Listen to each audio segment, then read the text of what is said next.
سامعین، یہ بات ہے اس وقت کی جب ہندوستان کو منگولوں اور تتاریوں کی یلغار سے شدید خطرہ لاحق تھا۔ وہ منگول جو افغانستان کے ذریعے داخل ہو کر ہندوستان کی اینٹ سے اینٹ بجا دینا چاہتے تھے۔ غیاث الدین بالبن نے کبھی نہیں سوچا تھا کہ ایک دن اسے ان منگولوں کی یلغار کا سامنا ہوگا جنہوں نے اسے اس وقت غلام بنا لیا تھا جب وہ ایک چھوٹا سا بچہ تھا۔ غیاث الدین بالبن اپنے محل میں بیٹھا تھا، لیکن وقت کی لہریں اسے بہت پیچھے لے گئیں۔ غیاث الدین بالبن ایک ترک قبیلے میں پیدا ہوا تھا۔ منگولوں نے جب اس کے علاقے میں تباہی مچائی تو وہ ایک چھوٹا سا بچہ تھا۔ انہوں نے غیاث الدین بالبن کو خواجہ جمال الدین بصری کے ہاتھ بغداد میں فروخت کر دیا تھا۔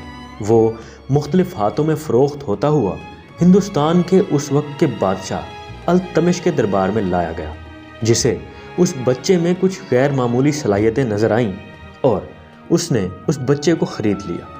بہت جلد وہ بادشاہ کے اتنے قریب آ گیا کہ وہ 40 اہم ترین وزیروں میں شامل کر لیا گیا۔ ناصر الدین محمود کے دور میں غیاث الدین بالبن ایک طاقتور ترین وزیر بن چکا تھا۔ اس کے بعد بادشاہ ناصر الدین محمود نے غیاث الدین بالبن کی بیٹی سے شادی کر لی، جس سے غیاث الدین بالبن مزید طاقتور ہو گیا۔ سن 1266 عیسوی میں ناصر الدین محمود کی موت کے بعد غیاث الدین بالبن ہندوستان کا بادشاہ بن گیا۔ غیاث الدین بالبن نے پورے ہندوستان میں اپنا ایک انٹیلیجنس نیٹ ورک پھیلایا ہوا تھا۔ یوں وہ اپنے خلاف کوئی بھی بغاوت ہونے سے پہلے اسے کچل کر رکھ دیتا تھا۔ بادشاہ ناصر الدین محمود کے دور میں دربار کے 40 وزراء بہت طاقتور ہو چکے تھے اور انہیں وار لارڈز کے طور پر جانا جاتا تھا۔ وار لارڈز کا مطلب ایسے وزیر جن کے ایک حکم پر پوری سلطنت میں بغاوت شروع ہو سکتی ہے۔ غیاث الدین بالبن نے سب سے پہلے ان وار لارڈز کو ختم کرنے کے لیے اس میں سے کچھ کو قتل کروا دیا اور بعض وزراء کو دور دراز علاقوں میں بھیج دیا تاکہ وہ اس کی سلطنت سے دور رہیں۔ بادشاہ ناصر الدین کے دور اقتدار میں منگولوں نے کئی دفعہ ہندوستان کے اندر آ کر اپنی کاروائیاں کی تھیں، حتیٰ کہ انہوں نے لاہور کو بھی اپنی لوٹ مار کا نشانہ بنایا تھا۔ آج ایک بار پھر وہی منگول ہندوستان کو تباہی کا نشانہ بنانے کے لیے شمالی علاقوں سے حملہ آور ہونے کے لیے آ رہے تھے۔ غیاث الدین بالبن جو کہ تخت پر بیٹھا اپنے ماضی کو سوچ رہا تھا، فوراً ہی ماضی سے باہر نکلا اور آواز دی کہ اس کے بیٹے شہزادے محمد کو دربار میں حاضر کیا جائے۔ تمام درباری سمجھ گئے کہ بادشاہ نے منگولوں کو ہندوستان میں داخل ہونے سے روکنے کے لیے کیا فیصلہ کیا تھا۔ بالبن آگے بڑھا اور اپنے سب سے پیارے بیٹے کو گلے لگا کر کہا کہ اسے فوری طور پر ملتان کا گورنر مقرر کیا جا رہا ہے اور اس کا کام منگولوں کو روکنا ہے، چاہے اس کام کے لیے اسے اپنی جان ہی کیوں نہ دینی پڑے۔ غیاث الدین بالبن اپنے خوفزدہ درباریوں کو دیکھ کر مسکرایا اور بولا کہ جب جب ہندوستان کی نسلوں کے مستقبل کا سوال ہوگا تو بالبن کو اپنے بیٹے کی قربانی دینی ہی پڑے گی، کیونکہ اس قربانی کے بغیر تتاریوں کو روکنا بہت مشکل ہے۔ اس نے مزید کہا کہ وہ یہ برداشت نہیں کر سکتا کہ اپنے ایک بیٹے کو بچاتے ہوئے وہ ہندوستان کے لاکھوں بیٹوں کے سروں کے مینار کھڑے کرا دے۔ اب دربار میں سب خاموش تھے۔ بالبن نے اپنے بیٹے سے پوچھا کوئی ایسی فرمائش جو وہ اس کے ملتان جانے سے پہلے پوری کر سکتا ہو۔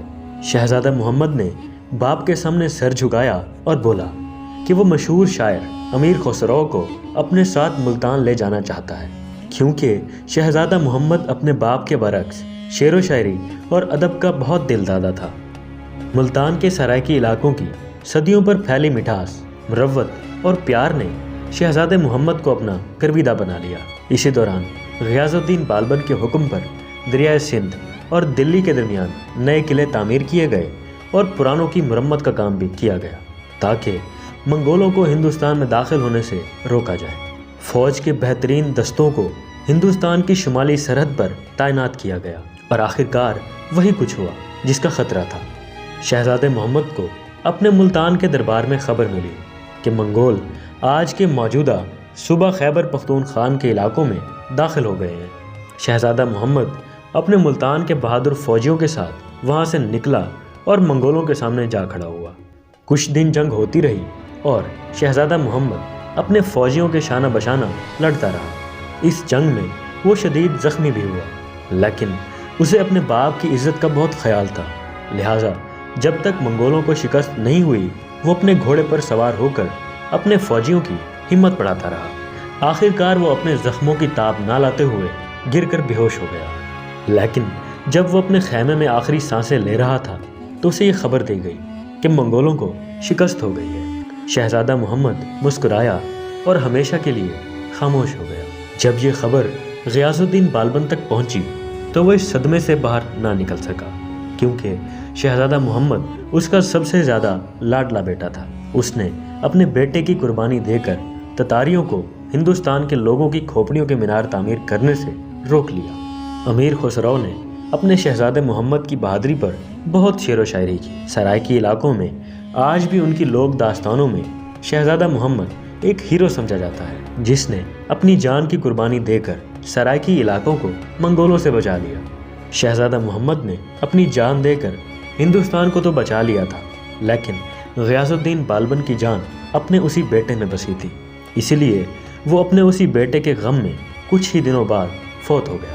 مرنے سے پہلے غیاث الدین بالبن نے تاریخ میں ایک بات تو ثابت کر دی کہ جب جب ملک بڑے بحرانوں، اندرونی خلفشاریوں، بغاوتوں اور وار لارڈز کے حملوں کا شکار ہونے والے ہوں تو پھر اپنے سب سے پیارے بیٹے کی قربانی دیے بغیر بات نہیں بنتی۔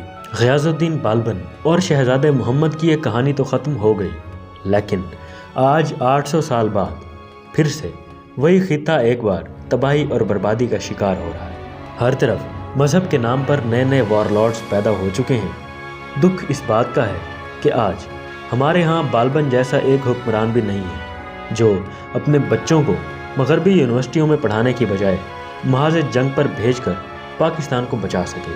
ملک اور بیٹوں میں سے ایک کا انتخاب تو کرنا ہی پڑتا ہے، اور بالبن نے ہمارے حکمرانوں کے برعکس اپنے بیٹے پر ہندوستان کو ترجیح دی تھی۔ تو اس لحاظ سے یہ سوال تو بنتا ہے کہ ہے کوئی جو آج بادشاہ بالبن کی تاریخ دہرائے اور شہزادے محمد جیسا نیا ہیرو پیدا کر سکے؟ لیکن موجودہ دور کے حساب سے یہ ناممکن نظر آتا ہے۔ تو دوستو، یہ تھی آج کی ویڈیو۔ کیسی لگی کامنٹ سیکشن میں ضرور بتائیے گا، اور ویڈیو کو لائک اینڈ شیئر بھی ضرور کر دیجیے گا۔ میں ملتا ہوں آپ سے نیکسٹ ویڈیو میں، تب تک کے لیے اپنے بھائی کو اجازت دیجیے۔ دعاؤں میں ضرور یاد رکھیے گا۔ شکریہ۔ اللہ حافظ۔